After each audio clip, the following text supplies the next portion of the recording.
do a lot of trade with South Korea, as you know.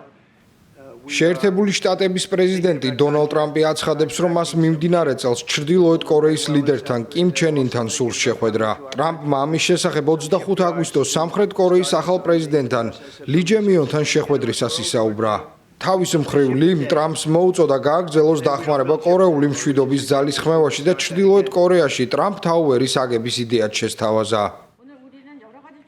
გთხოვთ დაამყაროთ მშვიდობა და შეხვდეთ კიმ ჩენ ინს და ააშენოთ ტრამპ თაუერი ჩრდილოეთ კორეაში, რათა იქ გოლფი ვითამაშო. ასე რომ იმედი მაქვს, რომ თქვენ შეასრულებთ მშვიდობის მყოფელის როლს, რომელსაც მთელი მსოფლიო აღიარებს.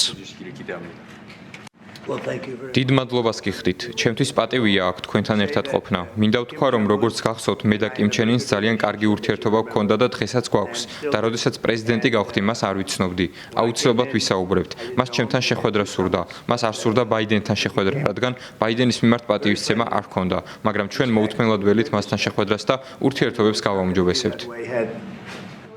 ლისთან შეხვედრამდე ორშაბათს ტრამპმა სოციალურ მედიაში დაიმუქრა, რომ სეულთან საქმიან ურთიერთობა შეწყვეტა იმ რევოლუციური პროცესების გამო, რომელიც მისი თქმით ქვეყანაში მიმდინარეობდა.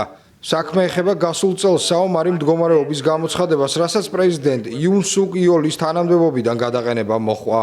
მიუხედავად ამისა, ლიდერებს შორის დაძაბულობა მალევე გაქრა.